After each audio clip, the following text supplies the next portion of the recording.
I was watching a TV. It was like an interview from the late 50s. And he said, they were kind of asking him, like, aren't your tactics kind of too aggressive, or don't you think like you'll have a better chance at getting rights, if you sort of maybe bide your time? And because there was some serious threat of like physical bodily harm.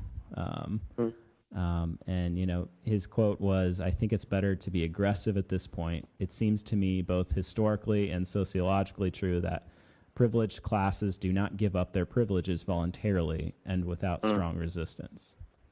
Yeah. So my question after all that, I guess, how do we find balance in this context if we're kind of acknowledging that maybe conflict is necessary for broader social change? How do we seek that? Is balance inherently issue neutral? Even is kind of another thought. Yeah, I have a great hope for the church in the United States, for the church in general, and I think for our church in particular as well. I have a great hope that we can be a place where people can be fully themselves, can completely say what's on their mind, and then other people can be equipped to respond to it with their thoughts and feelings in ways where they don't feel threatened by what the other person said, they don't feel excluded by what the other person said, but they simply can hear and then respond, and we can enter into a healthy dialogue. Like, I have a hope that the church can be a place where we can situate ourselves as people who have different and perhaps very different points of view, but that we can be so trained in how to engage in healthy dialogue with one another that we don't have to hide our perspectives, we don't have to stifle our opinions, we can just be fully ourselves with each other. And I think there's a great possibility for the church to be that kind of place, because we already have the folks who are of different opinions. We already have the diversity of perspectives. And we have a strong theoretical underpinning for being able to be in dialogue with each other. If nothing else, we have the Trinity, which is this example for us of three persons, God and Jesus and the Holy Spirit, who are fully themselves, who are completely diverse, completely different as three distinct persons or personalities, and yet are one God brought together in this one divine being. And that this stands as a model for us of the kind of community that we can be. Again, fully ourselves, fully who we are, and yet united with one another. And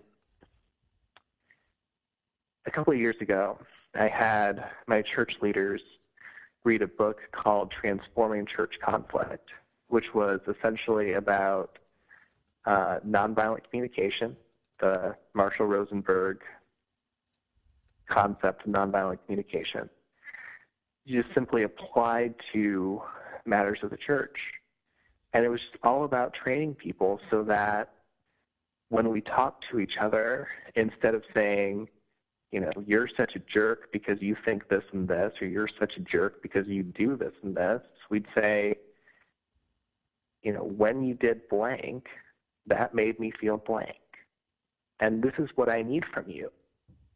So that we could honestly talk about our feelings, so that we could honestly talk about, our requests to one another, and then we could respond in ways that were not reactive, but responsive and present, and where we could be fully ourselves with each other. And I think on a political level, one of the greatest things we could do as a church in this fractured time is to model for the rest of the world that you can be people who have different opinions, who sit with each other, who don't have to hide those things, but who can just talk, and it can be okay. Well, and there's like those kinds of dialogues, that kind of empathy that's facilitated in that moment,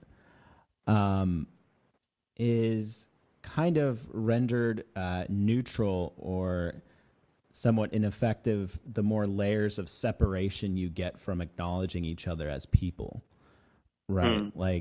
So if you don't really know a person or feel like you can allow yourself to know a person, if you have any barrier, any wall, whether it's a physical, in kind of counseling theory, there's the more barriers, like physical barriers you put between yourself and the client, the more distant the interaction is, the less likely you can kind of facilitate or develop a therapeutic rapport and actually kind of trust each other.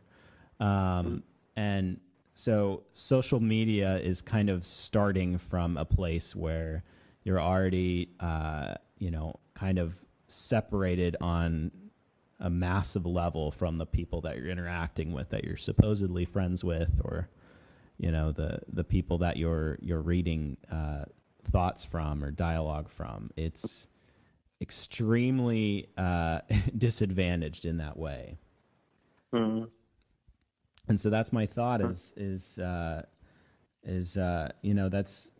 kind of one of the most difficult things about why, the way this past election happened and what everything that's followed from goes is like, this is the most kind of that a society has been kind of on social media, that has been kind of perpetually glued to that platform, that medium of communication.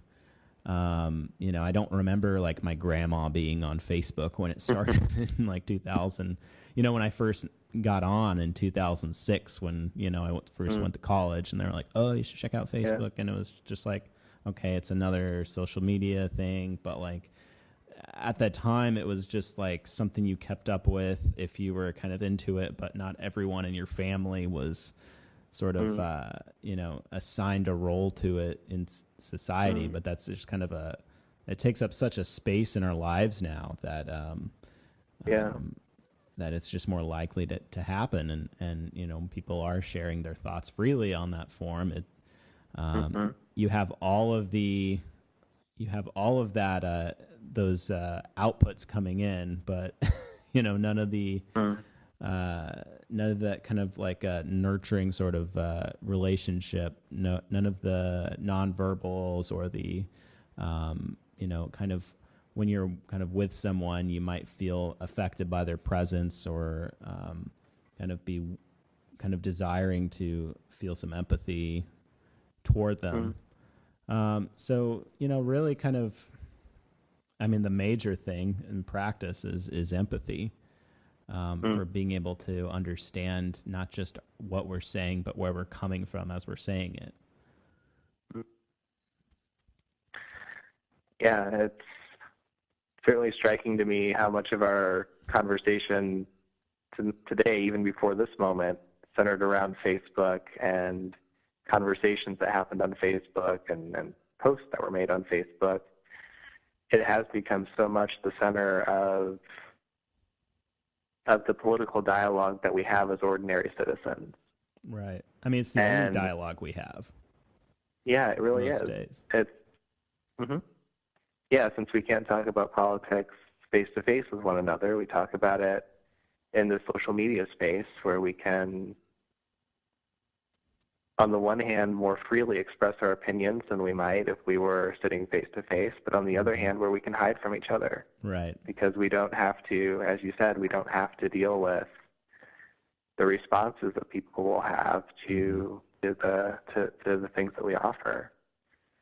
Certainly, I think it's been a space that, at least on the level of political dialogue, has been more divisive for us than unifying.